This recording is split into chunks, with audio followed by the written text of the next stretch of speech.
Started. Well, thank you very much, all of you, for joining today.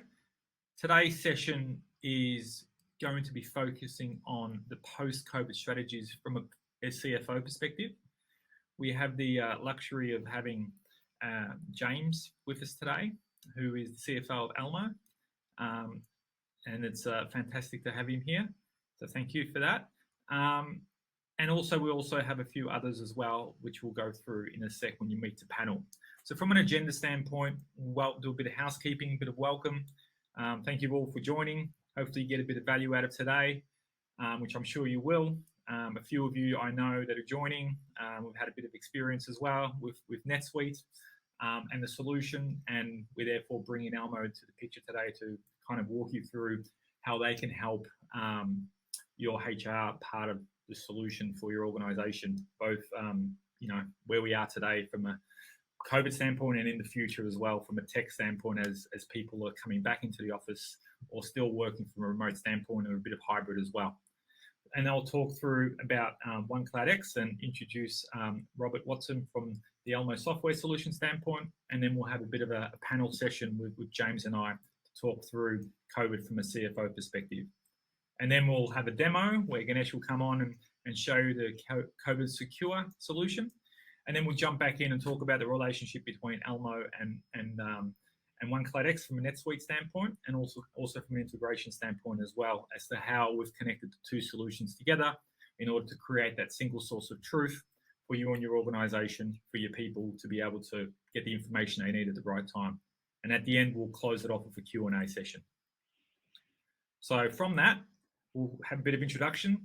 I'm Robert Jersek. I'm the CEO of OneKloudX. We're a NetSuite partner and a ELMO partner as well. So pleasure to meet you. I'm sure most of you know me. James? Thanks, Robert, and good afternoon, everybody. My name is James Haslam. I'm the CFO at ELMO Software. I've been at ELMO now since early 2019.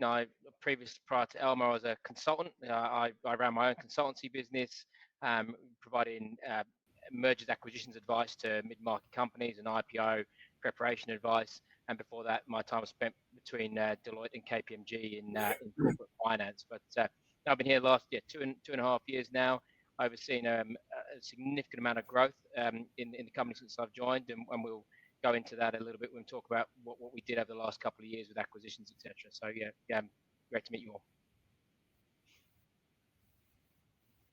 Robert, would you like to introduce yourself?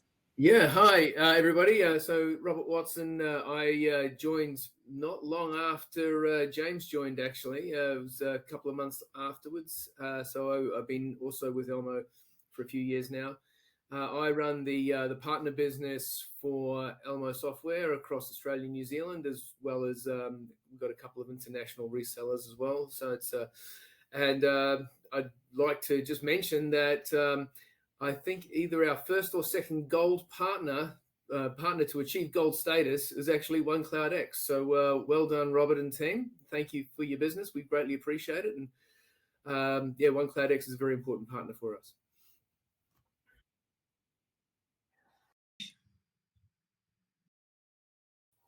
Hi everyone. Hi Robert. My name is Ganesh. I'm the solutions consultant. I've been with ELMO for more than a couple of years now, and what I do is I help clients realize the value in ELMO software by fashioning solutions to suit their requirements. That's me. Thanks everyone. Perfect. Thanks, Ganesh. So, Robert, would you like to take us through ELMO at a glance, please? You that may not be familiar with ELMO, we were born in 2002. We started in very much the learning, corporate learning side of the business, and we've grown to be significantly larger than that. We are an Australian headquartered company, Australian-born company. We're listed on the ASX, as you can see there down the bottom there. Since 2017, we listed. We have well north of 500 people across Australia and New Zealand. We have offices now in the UK, and that's relatively new for us in the last probably less than a year, I would suspect. We have 19 solutions in a single platform that help clients. We call it from hire to retire, from sort of recruiting through to engaging them, training them, managing their performance, making sure they're remunerated successfully, working out the succession plan, and exiting at the end of their working time. We're ISO 27001 certified, which for those of you that are in the software game is very important. That's the world leading status for data privacy and data security. So we've had that for 3 years, and that's very, very important to us. Everything we do is for the Australian New Zealand market is hosted in Australia, supported in Australia, and most of our R&D is also done here in Australia. So we're very proud to be an ANZ based company. Over the last 5 or 6 years, we've won a lot of awards, and really this is just to show that we're very good at what we do. Again, the most important award here is that one right in the center, the blue and white with the word ISO 27001. That is the certification that we've had, as I said, for 3 years for data security and data privacy. Very, very important to us. But as you can see, we've been fast growing and very successful at what we do. And these are the 19, we call them modules. That's the term we use across the platform. So if I just quickly take you through them, we have our pay area, which is our payroll solution, rostering time and attendance, self-service. What does that mean? That's, I've changed bank accounts, I need to update it, or I've changed superannuation. We have a best of breed expense management solution, which is really making great strides. We have an area called Engage, which is all about how the company or the organization engages with their staff through surveys, through experiences, and the tool that we'll be talking about later on today, COVID Secure, but more on that later. Under hire, we have the recruitment piece and the onboarding piece. They are related but quite different. So one is before the contract is signed and one is post-contract is signed. The onboarding is what happens afterwards.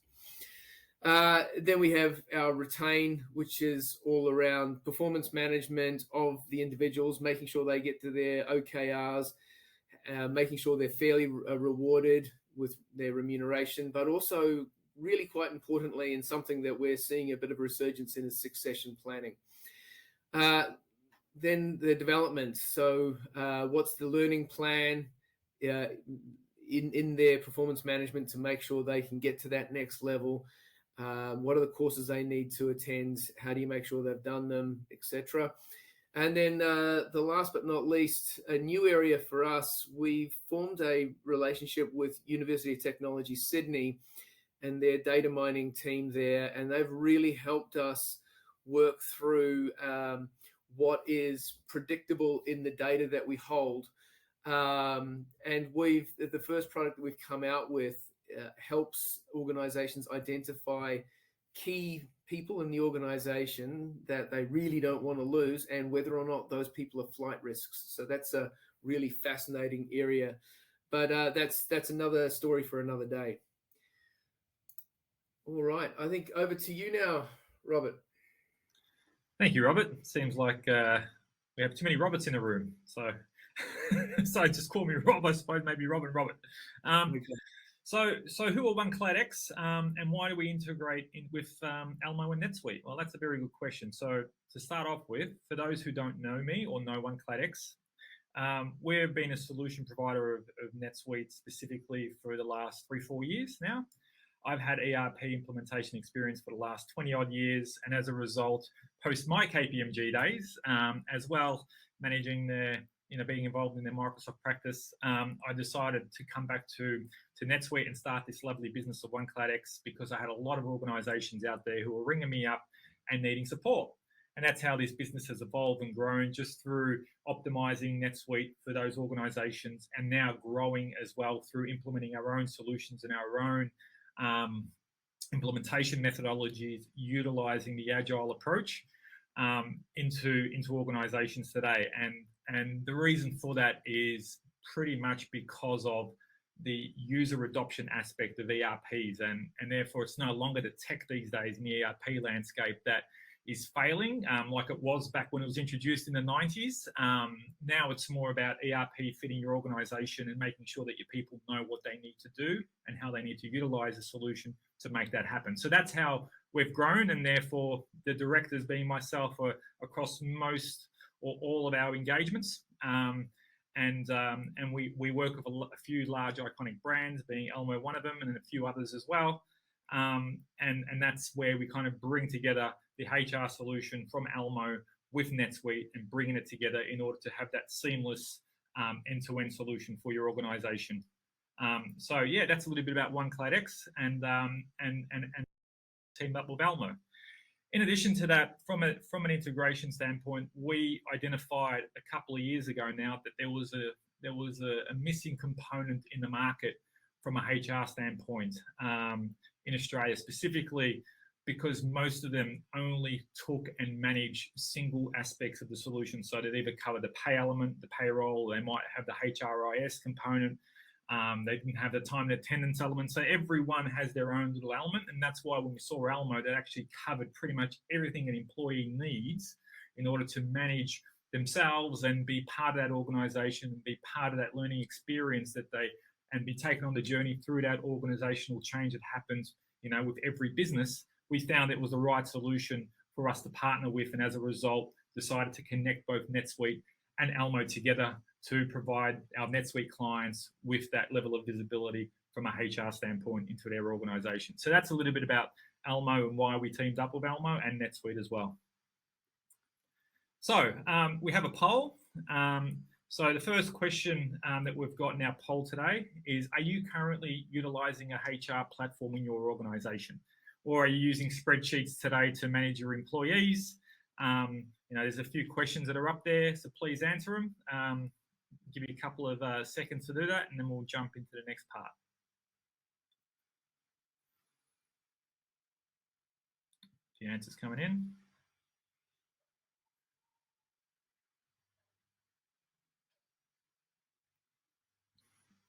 Okay, so let's keep moving. So let me have a chat with James one-on-one.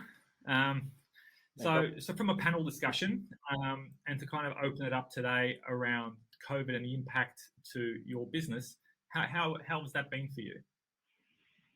Yeah, I think COVID, you have to break it into the sort of two tranches. I'd say took it 2020 and 2021. I think there was some fundamental differences that we saw, and I'm talking this from the highest level.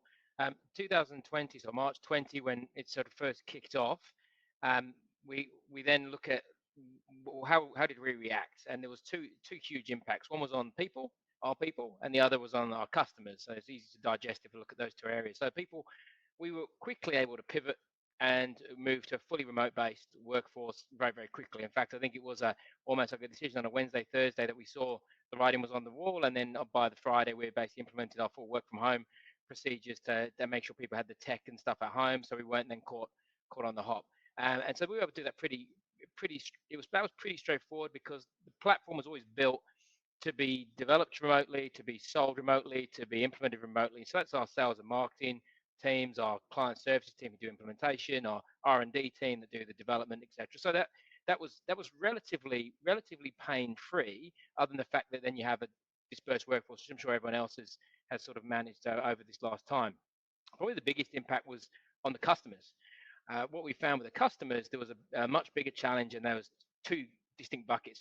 Cash flow management. They went into sort of balance sheet defense mode and thinking, we don't know how long this is going to go for, and therefore they started to pull back on sales, purchases, because they didn't know how much cash they were going to need on their balance sheet, etc. And then there was the other side, which was the implementation side. And the implementation side became more challenging, because although the ELMO solution had been developed to be able to be deployed remotely, the customers hadn't necessarily evolved to be able to receive an implementation. For us, they had to manage their workforce, project manage implementation from their side, as well as the cash flow. What we saw is a pretty broad disruption in the sales pipeline and a lot of deferral into future periods. So we definitely saw that come through. That was the 2020 bucket, and then in 2021, in the second lockdown that we given New South Wales on our bigger market, so our lockdown was obviously sort of more in two. Unfortunately, the guys in Victoria had a much more elongated one, but in New South Wales, when the second one came, what we found is the customer piece had really transformed. The customers who had been working remotely had to figure out procurement, had to figure out implementation, because now they were realizing that then there was a big need to have increased automation and reliance on technology. That was now becoming a BAU as opposed to a preference, a nice to have. Now it was that we actually need to manage our people, and everyone's working all over the place. You know, how do you track performance? How do you do your people management, making sure your payroll works, etc. You don't have to go in the office and do things. So the customer base really evolved, and we saw a lot of customer activity really come back. And in that lockdown period, the last one we had, we actually saw a increase in growth in sales in that time. We saw momentum come back as customers sort of transition, knowing that they need to future-proof themselves and bring more technology and digitize faster, particularly in what I call a very underserviced mid-market.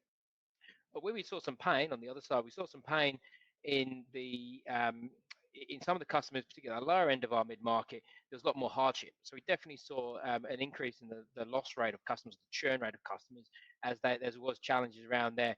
You know, the ones that had struggled, particularly at the smaller end, we saw a lot of struggle there, and that's something still just washing through at the moment. So that was sort of how we saw it on the operational side. And then I don't want to take up all the time, Rob, I know you're going to talk as well, but on the other side, we had a great opportunity, and we were able to acquire two very large companies with good growth prospects. So Rob introduced the module count before. We brought in the expense management to web expenses we acquired. There's a UK-based company, and it had a Brisbane operations, and we've integrated that into our ELMO solution now, and also it's the launch pad for our UK piece as well. Now we're focusing here today on the ANZ, but we have got that UK piece that's starting to build up now as we made that acquisition. And we also bought a small business product, again, that sits outside. This is mid-market focused, but there's a small business solution bought called Breathe. And we were able to execute those two deals during that COVID time. And that COVID time actually allowed us to do that, because we could pick up companies that were probably more likely to be more affected by the COVID, particularly in the UK. And we were able to pick them up at what I think is a very good price, but also able to enhance their growth by bringing it into the ELMO family. And I'll pause there, Robert, let you have some airtime. Fantastic. You're right. It was very similar to us as well from that perspective. Having that, shutdown of shop and everyone worried about their costs and their spending, because obviously this whole sales pipeline just dried up. And all of a sudden, literally a few months later, everyone's like, well, we need to run systems. We need to operate. How do we get the information we need? So, yeah, interesting. And that's your opening, your comment just before the poll around, are you people using, spreadsheets or even filing cabinets? So a lot of the wins that we have is replacing manual process, because that is what struggled the most through the lockdowns, because people still need to go back to office. They didn't want to go back into offices, and they really struggled to manage that side of the automation. So that's where we're certainly winning a lot now in the market. And as Rob talked about, we've got a wide solution, a very integrated solution, or convergent solution, as we like to call it. And that's really helping a lot of our customer base now to sort of be able to manage their people on that sort of remote scale. Well, it's kind of is a perfect segue into the next question for you, James. Is what changes did you make to your operation as a result of COVID? So how did you get rid of all those spreadsheets if you were one of the ones that had those spreadsheets yourself? If not, I don't know. I think, unfortunately, there's always going to be a place for spreadsheets. I'd love to say we could get rid of them, but unfortunately, I think they are here to stay. They're probably the most sticky piece of technology that we'll ever see. And anyway, I think we were fortunate to start with the way that we were built, the way that we were set up, that we were fortunate that we had the core was very stable. The core of the business very stable. So when we went to fully remote-based working, we were able to make that transition, more seamlessly than some others that we talked to. But we did take on a lot of learnings, and we gave us the opportunity to have a bit of a strategic review of the how we were set up in the company, and look to identify our own pain points. Now we talk about our product is designed to solve customers' pain points is where they've got issues around where they want to bring in automation and more security, etc., whichever type of module they need.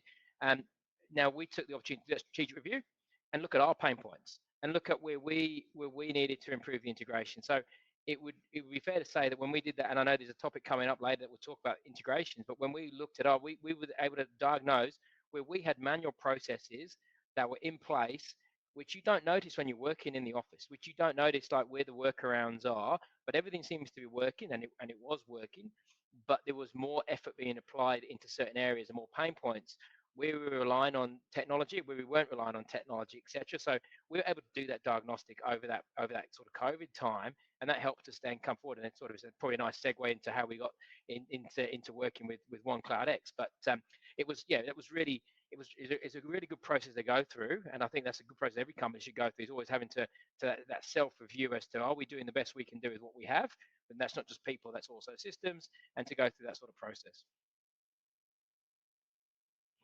And then I think off the back of that. Fantastic. So, there you go. Sorry.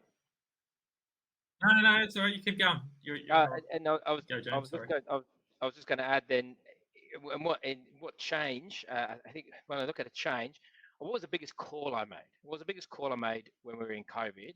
I wouldn't say it was necessarily a change. It was probably reaffirming what we were doing and the investment process that we were on. So we were investing heavily in scaling up the business. Elmo is a real scale up. I won't go into all the history of Elmo, but really we're moving quite quickly to get a real big position in the mid-market through the ANZ region and more recently through the UK. And the call I made during COVID was to continue to invest. It wasn't to slow down. A lot of companies we saw slow down, and my view was very different. It was companies are going to need more technology than less in the future. Companies are going to need to replace their manual processes faster. If we take a back seat and sit and wait and see how the environment evolves, then we're going to be sat at the back of the pack. So my view was we've got to invest. So we invested in the product, in the R&D, in the infrastructure of the product. We invested in the sales team, invested in the marketing funnel, invested in our implementation team as well to improve the speed, improve the accuracy of the implementation. So it's less of a change. It was more reaffirmation that we believe the strategy on, because we looking beyond, we could see that the opportunity outside of COVID would be fantastic. We could see that sort of future pipeline, but we had to have high conviction today that was where we wanted to go, and so that's why we continue to invest and also make the acquisitions as well, which help that accelerate that investment.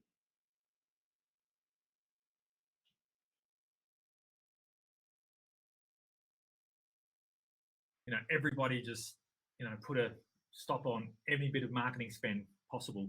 And as a result of that, what happened was, and we actually did the opposite. We actually increased our marketing spend, and that's where as a result, ascertained very quickly from that. And from a financial standpoint, from our own finance manager internally, we're able to ascertain what we were able to do in terms of closing business and ensure that the cash flow aspect was healthy and we could spend that money. So that was one learning from us as well. And I think that's the right way to go, is because we know there's the future. The future's still there, and reading the tea leaves was around these companies are having these problems. If we don't move to address those problems, then we will lose. And so that was very much, and it sounds like you're on exactly the same mindset, is to continue to invest, because this is the future. 100%, and it's changing every day, isn't it? Absolutely, the environment always changes. So as we emerge from COVID, what's your advice for anyone else that's a CFO out there, James? So I think, I look at a very strategic level. There's a particular frame where my role sort of sits in the ELMO group is more of a very strategic, very forward-looking. I've got very good people, and we'll come to that in a second. But my general advice is keep agile. I think you've got to be able to adapt to the environment as it changes. So you can't be too stuck in your ways and just assume that what you did yesterday is the right thing to do tomorrow. So I always think you've got to have that sort of, we call it that agile mindset, be able to move with the times, etc. I think you've also got to balance your long-term aspirations with some of those short-term goals. If you're too long-term focused, the things are going to happen that are going to impact that in the short term. So you've got to balance that 2 to 3 year view of where you want to get to.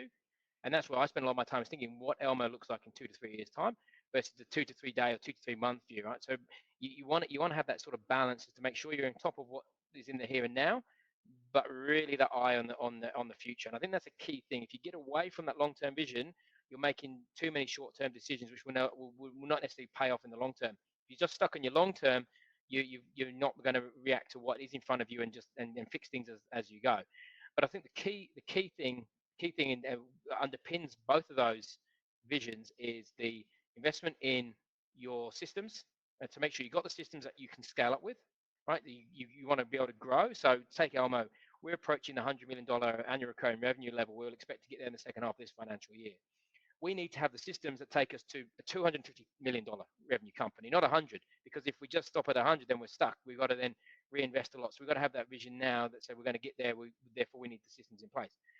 But that's one side of systems. The other is your people. You need to have good people, because those good people are what will carry me through as well. I don't have all the answers. I'm quite open, and I don't even think I'm the best at everything in my team. I think I've got better corporate finance guys. I've got better accountants in my team. I've got better modelers in my team. But then I just try and bring all the chess pieces together. But that's key, is invest in your people. If you've got a good team that you can that will stand behind you and you can stand behind them, then really you've solved a huge pain point for yourself. Very wise words. As they say, always hire somebody that's smarter than you. Or multiple people that are smarter than you. Works even better. Or everyone, for that matter, because they make you look good, right? You know, that's yeah. no, you're very right. Because right at the beginning, when we were growing, you know, the people aspect has always been a very important part, and we've brought some great people in the last 6 months, and that's also what's helped us grow dramatically. So it's you're 100% right. And you know, otherwise, if you didn't have the systems in place, how else would you have managed those acquisitions to come on and onboard them quick enough as well, right? Correct. That would have been a big thing for you guys during that. Correct. Yeah. And it takes time. It takes time for that to come through, because as anyone that's on this presentation who's going through like a lot of significant growth, you'll find that the systems take a while to catch up with the company, because you normally grow faster than the systems, and then you have to do a lot of investment there to bring them along on the journey, because you need the dollars in the door first. Now we're in a different position as we were, say, 5 or 6 years ago, because we're a listed company. We've raised a lot of capital. We have the deeper pockets to be able to make those investments ahead of time. But there was a time when Elmo wasn't that way, and it's more what we call bootstrapped, where you invest in the dollars that come in through the door, right? So that's that catch-up time. But now we're in that fortunate position where we can get on the front foot with the investment. That's certainly something that has been a feature of the last couple of years, if people have been following our performance. And even just onboarding all those new people and those new acquisitions to follow the Elmo culture and way, you know, that would have been a big thing to do, and probably easier with utilizing your own solutions to manage that whole process. Oh, it's huge. The culture piece is huge, and probably largely overlooked. Look, I used to be an advisor for companies doing acquisitions when in my days, my KPMG and my Deloitte days, and the diligence that was done on the culture was non-existent, right? But now I sit in the chair. Actually, I'm the one that owns what comes in the door. That has to be taken very seriously very early, because you're right. If you take on a bad team, it costs you in the long run, because they either won't be aligned with the culture, or they'll leave, or they can actually create a toxic culture. So you've got to get that culture piece really right. And I think we've had a lot of learnings over the years. I wouldn't say we've done it perfectly, but I think the last couple of acquisitions we've made, we've really seen that be a big, strong point of focus, is making sure that we bring in a really good management team, making sure that they're very aligned and rewarded as well. So they will stay the course, and it really helps that integration piece. And we invested in the integration a lot heavier than we had done in the past. We brought in an integration team, sort of not so much on the technical side, but more the people side, who actually oversee all that step-by-step process.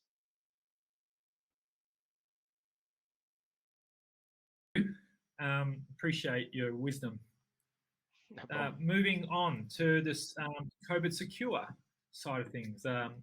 So I'll hand over to you. Thanks very much, Robert. So the drill down today is on our solution to help companies get back to the office. It's called COVID Secure. It is as you saw there earlier on, it's a module of our entire stack, but it is very much specifically designed to help our customers track vaccination status and testing status across their employees. So some of the things that we're hearing in the market from our clients and prospects is, well, I want to get people back into the office, but the states that I'm in has made it an audit issue that they can't come back into the office unless they're fully vaccinated. We're hearing a lot of blue collar people talking about, well, there's an ongoing testing regime where every employee has to get tested every 3 days. Ganesh and myself presented this topic just earlier on today with one of our rugby league teams that we sponsor, and they are having to get their entire squads, not just one squad, but squads tested every 3 days. And on top of that, when they come back from a game, they're also having to get tested. So they're going with rapid antigen, and then if anybody does show up as positive, they then have to go get another test, which is a lot more in depth, and hope that the rapid antigen was a false positive. So it depends on the needs, but it's a really fraught issue for a lot of companies and other organizations out there. Another thing that's quite challenging is, of course, we have state-based law, Commonwealth-based law, but if you have offices across multiple states, you're having to deal with different jurisdictions for those employees in each of those states, and they can be quite different. And then on top of that, with all of that said, how do you make sure that the data that you're collecting, you make sure that the employee maintains the ownership of that data, that there's a privacy protection there for them, in terms of when that does get submitted, who gets to see it, and so on and so forth. And so it's quite a challenging area. It's fraught with some difficulty. Another thing that we're hearing a lot about when we built this product out was people saying, well, I want to have different people having different rules applied to them based on their role. So, for example, just here at Elmo, there's a range of sales people and procurement people that meet third-party people from outside of the organization on a regular day-by-day basis.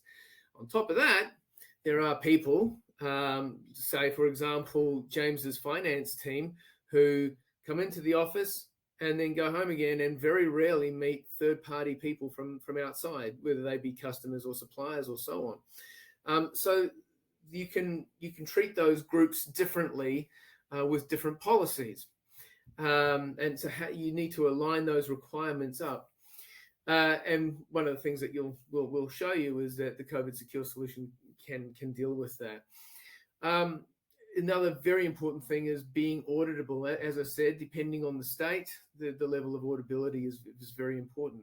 I know here in New South Wales, we have, if we're returning to work, we have to be fully vaccinated, and we have to be able to prove that. And not just me as an employee, but the company as a whole has to do that. And then there's the governance layer across that. What is the strategy? How are you executing against it? And then how do you report against it? And when you think of all of that, all of the things that I've just talked about on these two slides, unless you're a micro business, sort of say sub 50 employees, spreadsheets are just not fit for purpose to track all of this. It's not an appropriate solution. So how does Elmo Secure help with all of this? So we've made it very easy to use. It's employee driven in terms of where the data comes from for the most part, and it has out of the box templates ready to go. It has the ability. It has it complete with a portal, so the employee can log in and very simply say, I got tested. This is the date. This is the result. Here's the proof. It's really, really simple. Or if it's the full vaccination status, again, the same sort of thing. The solution does allow for those people that I'm referring to here as conscientious objectors, those that are vaccine hesitant and refuse to get the vaccine. Now, I'm not saying that just because they're, we've catered for them, they get to keep their job if they're a field sales rep. No, that's not appropriate. But it may be that if the company wants to keep them, then they need to find a different role for them. But I'm just saying that we allow for that eventuality. The solution is configurable. So again, you can treat different groups based on risk or perhaps location. And it has a full set of alerts and notifications, so that when somebody does log in and say, hey, I've actually come out of this testing with a positive result, alerts and notifications can get sent to appropriate people. The solution is highly secure, and access to the raw data is very, very tightly controlled and fully configurable by the client. Full self-service capability. The employee goes in and as I said, loads the data. But the benefit to that really is the productivity gains, data ownership issues, and also reducing touch points. Rather than having the individual have to send an email with all that data attached to somebody who then has to key it in, and maybe they key it in incorrectly and so on. Those sorts of issues just go away because we've made it very easy for employees to do it themselves. And the on-demand reporting is really, really powerful, and it is actually live reporting. So if somebody's looking at a dashboard, they've got it up on a screen, and somebody loads a test, positive or negative or whatever, bang, the graphs change and reflect that. And it also does allow for bulk uploads as and when required. So that's really the real quick run through. I'd like to now hand over to Ganesh, who will take us through a quick demo for you. Thanks, Robert. Perfect. Start sharing my screen.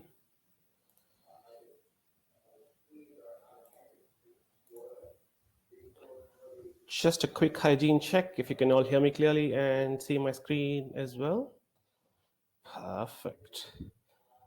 All right. So what we're going to do in today's demonstration is that we'll see how ELMO COVID Secure can be used to capture information for the entire workforce or targeted areas of the business by location, department, or any other parameters. We'll also see how employees can easily submit their vaccination and test results with evidence, of course, for reviewing and ongoing monitoring as well. Robert briefly touched upon the benefits, but to summarize, the key benefits of ELMO COVID Secure that will be addressed in today's session will be access to ready-to-use forms that can be readily deployed across the organizations to track vaccinations and test results, real-time view of key metrics such as the workforce vaccination statuses, and clear visibility of any positive and negative results through a secure dashboard. So user access can definitely be controlled in terms of the reporting, but more importantly, reducing those confidentiality risks and human errors by eliminating the use of Excel sheets, spreadsheets, and email trails as well. In terms of the COVID Secure module, all employees will be given access to their COVID toolkit, and they can access this using any device. And when it comes to the COVID toolkit, employees would be given access to resources where they can check information like vaccine eligibility, the nearest testing clinic, and more. And it is important to note over here that all these resources are government-approved resources, and it will vary based on the region, Australia and New Zealand. So in this case, as an employee, I can log into my COVID toolkit, and I can have a quick look in terms of my vaccine eligibility and the nearest clinic finder as well. Apart from the resources, as a part of the toolkit, employees can also be made available the pre-built HR policy templates. And these forms can be assigned by the HR in bulk, or it can also be self-assigned. So let's have a quick look at the vaccination form. And when it comes to the vaccination forms generally in COVID Secure, whatever the forms may be, whether it's vaccination statuses or test statuses, they support the key requirements for capture of information. So in this case, as an employee, I can go ahead and record in the system what my existing COVID-19 vaccination statuses are, including if you prefer not to disclose. You can also provide evidence of your fully vaccinated statuses. And in case if you do have your vaccinations scheduled in the next forthcoming dates, you would be able to have that recorded as well. So that's the vaccination status. Likewise, when it comes to recording your test results, the system will also enable you to enter what sort of tests did you receive, and again, attaching evidence in the form of your test results. Now, the key benefits with our forms include getting your employees to complete forms on a regular basis. For example, there are some industries which require their employees to submit negative test results every 3 days. So you would be able to have that configured within the system. You can also assign forms to specific departments. As Robert mentions, that there might be times when employees in a specific location might need to provide their test results. So you can have that assigned as well, and you can get notified of any positive results, and you can have your action plans based on those positive results. And more importantly, as mentioned previously, only those with access to the relevant security profile. We've created a security profile called COVID Secure. So only COVID Secure admins within the organization will be able to drill down into these forms to look at sensitive information. Once the forms are assigned to the employees, they are provided access to the dedicated COVID forms space, where they can have a quick look at all the forms that are currently assigned to them. And it also provides them with visibility over due dates and statuses as well. In this case, as you can see, the employee needs to recomplete the positive test results, so they need to do it on a regular basis, but they have not started the other two forms as of yet. So that's from an employee perspective, though. What about the overall organization? How can we get visibility over vaccination statistics and any particular results? That's where the dashboard comes into the picture. And again, it is important for me to stress over here that COVID dashboard, you will be able to ensure that only the relevant administrators have access to the COVID dashboard. And what it does is that it will provide detailed visibility over the organization's vaccination statistics, as well as any other test results. So in this case, as a COVID secure administrator, I can have a quick look at all my fully vaccinated, the percentage of my fully vaccinated employees. The dashboard, by the way, is real time. So if any employee submits a positive test result, the dashboard will automatically update in real time. And so that, again, you can lay out the next action plan for those positive employees. The dashboard also provides information across the overall COVID tests, and it also provides you with a trend of your vaccination statuses across the entire organization. Now, this is across the entire organization. As an administrator, what you can also do is you can filter data across different departments, specific locations, and more. And there might be times when you might want to share information with external members, maybe a board member at the end of the day. So as a COVID secure administrator, you can also export the information, not the raw data. It's just the overview of the organization that can be exported into a PDF document, and it can be shared with identified stakeholders. But as a COVID secure administrator, you might want to drill down into raw data, going back to what Robert mentioned about reporting. So you might want to check out all the employees at this point in time who are fully vaccinated. So the system will enable administrators to go ahead and drill down into all the fully vaccinated employees. And in this case, I can get to see their form statuses. And if need be, I can drill down into each individual form, and I can have a look at the documents that they have submitted and the dates they have completed their vaccination as well. But that concludes the demonstration of the COVID Secure module. Over to you, Robert and Robert. No, that's fantastic. I did like how you had the whole COVID safe solution embedded within the actual ELMO. So you're actually got all your employees there, all connected to COVID safe element, giving that visibility to all the different management layers to ensure that everybody's safe in the workplace. So it's fantastic from a compliance standpoint. So thank you for that demo. So let me just bring back up the the actual slides. And the other thing I'd like to mention as well, just on top of that, is it's it's within one solution, isn't it, Ganesh? Right? It's the whole COVID safe. It's not like it's separate. It's actually in the solution that connects both the LMS, all those modules that Robert spoke about. It's all in there, right? That is correct, and that's an interesting point you bring up, Robert, because with we did roll out a COVID-19 course sometime last year. So again, parts of learning can be combined with the COVID secure module to say that if there are negative employees, or what's going to happen with the return to work within your company. So again, have those courses assigned to them and ensure that they're educated in terms of what they need to do. Totally. Perfect. Love it. Thank you. And Robert, not to steal, James, back to you and I. Yeah, not to tread on Ganesh's toes, but like with all our modules, that COVID Secure can be purchased independently or as part of a bundled package. So it's something that certainly we've seen a lot of interest in, and it wouldn't be surprising to understand that when we've launched a new module, this as when a new module is launched, normally there's a bit of ramp up time for it to get to get that sort of market penetration. This has been flying off the shelves, because I guess it's so contemporary and required at the moment. So it's certainly got a lot of interest, and customers have been buying it on its own, not just with a bundled package. No, that's fantastic. Because the other thing is like, if I notice, because it's all forms based, right? You can configure it, being the HR manager or the person who owns that aspect of COVID within the organization can configure it to however they want it to be, right? So like you mentioned earlier, 3-day rule for the building industry or whatever industries they are, that they need to constantly keep testing, that's all fully configurable by the actual customer, not you guys having to come in every single time to do that, right? That's correct. Wow, that's great. Well, thanks, Ganesh.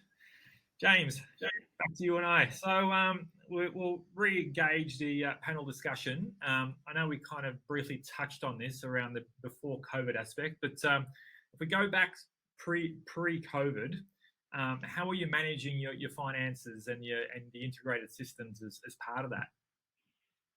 Yeah, so it'd be hard to sort of say we didn't have an integrated system prior to COVID. We did, but what COVID did highlight, I think I touched on this before, is the pressure points and the manual interfaces, the workarounds that we may have been using to really to get the most out of, particularly the NetSuite system. So how we managed it, I mean, we've got a fairly large finance team that we've invested in over the past few years, and I think in doing that we developed all those those working practices to extract the data that we needed to get their reports done in a certain amount of time, etc. So I think that's a broad sort of look at how we managed it prior to COVID, and then going into COVID, we went through that our own pain points of saying, right now we're all working in our own respective homes. Now we don't have the luxury of those conversations in the office and quick interactions in how to get things done and resolved. Now we're doing it all via Zoom or on the phone. I think that really shone that spotlight on and really brought to the fore that the areas that we needed to work through to get things to work, let's say, more smoothly, which probably is a nice segue into the next the point I imagine we're going to talk about next, which is like how we've been working with OneKloudX, because this is quite an instrumental piece of the puzzle.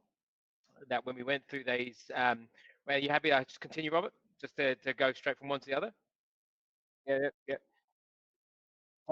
So I think that was where OneKloudX coming, which has been instrumental, is I think you got to look at the NetSuite will give you a certain amount of support hours, if you like, with your subscription. And that's something that we had been relying on in the past. And then we were extracting certain reports. Things were a little bit clunky, let's say. I've got no issues with the NetSuite system. I think it's for us, fit for purpose, mid-market customer. It does the job we need it to do, and it's very good. And where we're getting the most potential out of it, I think that was what COVID was shining on it. We probably weren't getting the most potential out of it. And then when we got into discussions with OneKloudX as to what we could do to enhance, particularly around reporting, revenue reporting, purchase order optimization, these sort of projects, we realized that actually what we were getting from the NetSuite and the NetSuite support wasn't actually really optimizing our own utilization of our people and our time. And so what we started to see is bringing Robert and the team on board. We actually started to see that efficiency started to really come through. Over these last 12 months, I can't remember how long we've been engaged for, but so around that 12-month mark, we've actually seen a lot of efficiency really coming through. That's increasing the speed of reporting, not just the speed, but the accuracy. And actually, any other heads of finance and CFOs on this call would like to hear this. I'm actually starting to see the costs come down, because by the engagement of OneKloudX, what we're actually seeing is we don't need to pay for those support hours from NetSuite now, because actually OneKloudX are actually fixing some of the things that we weren't doing very well and enhancing all these aspects I like to see when I'm getting the team to bring more to me, more reporting, in-depth reporting. That interaction with OneKloudX actually really cutting that cost. And the cost is twofold. One is the cost of not having the support hours. That's the known cost. That's the easy to quantify. The second cost is I haven't had to build up my team any further. I haven't had to put more people on to do more. So what we're seeing is that automation element really come through, and being able to maintain my team size that I had so from 18 months ago as at today. Yet the company has grown its revenue base from so somewhere around that $55 million from the end of FY20 to over the $83 million mark, $84 million mark at the last financial report. Now around near up to the $90 million mark. So we've seen that massive growth, and the only sort of people coming on board have been actually via the acquisitions, not by actually people having to do more volumes. The volumes have going up quite substantially, but we've got the capacity to deal with it because we're getting the better reporting, we're getting that better insight and the automation. So I think that's probably a nice little how I can bucket together, particularly how the OneKloudX solution has really really helped my team and really helped us and sets us up really well going forward too. Well, that's amazing, because usually when revenue goes up, costs go up, right? But in this case, it sounds like that we've helped you reduce your costs whilst your revenue's been increasing, which is fantastic. Yeah, especially in that what we call the infrastructure part of the company. So the G&A, which is your finance, your HR, operations team, etc. So sort of that cost base, that infrastructure cost base, which was a few years ago about 50% of our revenue base. And if you look to our last reporting period is in the 30s, and I'm confident that'll be lower than that when we come to reporting this half year. So we're seeing that leverage come out of there because we haven't had to continue to invest more in there because we built that out already and we're able to utilize that capacity. So yes, costs will continue to creep up with as we go, but it wouldn't be to the same level as revenue growth. So that's from an investor relations standpoint, that's what they love to hear. Oh, exactly. Perfect. That's what I like to hear. Fantastic. Being a shareholder. All right. So next poll. What's your biggest integration pain point today in your organization? So just put it up at the moment. Is it employee leave? Is it employee sick pay? Is it employee onboarding? Which one is your main integration pain point? So I'll let you answer those questions. I'll give you a couple of seconds, and then we'll jump into the next part, and then which is the integration between NetSuite and ELMO, and I'll talk through that and what we've built, and then we'll wrap it up and call it a day, and hopefully we'll finish in the next few minutes. So please stand on for the most for me, this is where a lot of our effort's gone. So I'm excited to bring this to you. All right, so I think that's it for the polls. So the NetSuite and ELMO software integration. Okay, so I've been in and out of NetSuite in the NetSuite game for like nearly 10 years now, and the NetSuite solution is amazing in so many aspects. And like every other ERP, they're great, but they don't, in every aspect, cover what needs to be covered. And one aspect that NetSuite kind of does a good job, but not an amazing job in, is the HR element. Purely because the HR solution, which they call Suite People, hasn't been released into the Australian market, and we don't have any real visibility as to when that will happen. So it's not in the coming years from what we're hearing. So as a result of that, that's one of the main challenges organisations have is they need a HR solution, and as more and more people work remotely and have that hybrid solution that we're continuing, because the future of work is changed for life, I believe. And as a result of that, you need to be able to have your people engaged from a HR standpoint, from a learning standpoint, and the rest. And this is where we've identified the ELMO solution as being, a tier one solution, enterprise level solution that is able to manage a lot of those core functions in the HR space. So from that, right, what we've done is we've actually built a connector between ELMO and NetSuite that synchronizes a lot of that employee onboarding aspect to therefore ensure that, you know, the pays get processed, the pay slips are visible, anything around it, the onboarding aspect of things in terms of what they have to complete from a questionnaire, in terms of uploading their, you know, the details that they need, you know, driver's license, all those bits and pieces, super, all those aspects of onboarding we've connected between the two, and then a lot of other aspects as well we've connected. So since we've connected these two solutions, finance are happy because they have the visibility in order to process those pay runs in NetSuite if they're using Infinite Cloud, or to be able to have those leave balances come from ELMO into NetSuite to then be able to manage those accruals accordingly. So between the two systems, you know, you're able to have the visibility from a finance side in NetSuite, coupled with the visibility of an employee standpoint to only log into one system to be able to manage everything in the employee self-serve that ELMO provides without having them jump between NetSuite and ELMO. So that's why we've done this, and that's why we've brought the two solutions together. So to delve into the integration aspect of what we've built, I briefly mentioned around Infinite Cloud, which is the local Australian and New Zealand payroll solution that the majority of NetSuite customers utilize today, which is a fantastic solution. So when you are utilizing Infinite Cloud solution that connects into the financials of NetSuite, coupled with utilizing the employee records, and are they a salary-based employee versus one that you're paying based on time, or are there particular awards that need to be considered? If you're managing Infinite Cloud aspect of that, the way the integration works is with ELMO is as you onboard employees using ELMO, right, and push them through that process and it's been approved and all the details pertaining to that employee are fulfilled, those employee records coupled the bank details and super all flow back into NetSuite to the employee record that then gets set up in order to facilitate the Infinite Cloud payroll aspect, right? If your business also incorporates time and attendance as well, we also push that data back into NetSuite as well to have those incorporated from a financial standpoint.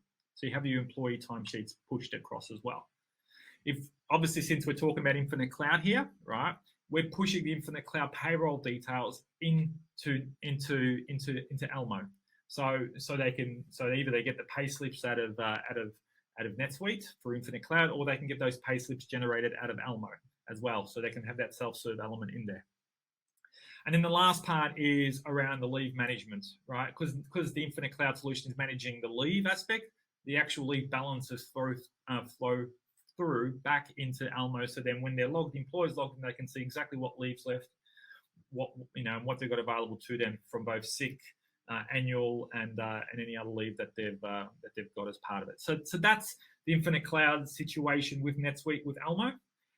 If you are currently an ELMO customer who may not be using NetSuite, or you don't have the Infinite Cloud solution, you're using still Xero or QuickBooks or whatever you are from a payroll standpoint, and want to have everything in the ELMO solution, this is where the integration takes that into account. So still from a employee onboarding standpoint, those records flow through both ways. From a time and attendance standpoint, those records flow, they flow from ELMO into NetSuite. But the difference here is that the payroll aspect of the ELMO solution has those pay journals per employee coming across for that subsidiary into NetSuite. So they can have those all accounted for in the financials, inclusive of the leave management as well. So all those leave accruals, leave balances all flow through back into NetSuite to manage that in the financials aspect. So this is the situation where you don't have that Infinite Cloud. So the fundamental difference between the two is, just to highlight it, is that payroll aspect and that leave management aspect that ELMO now manages. So that's the integration we've built. So out of all those lovely 4 points that we went through, being the employee onboarding aspect, time and attendance, payroll, leave management, which of those integration elements interest you most is the poll. So if you can get that put up, that'd be fantastic.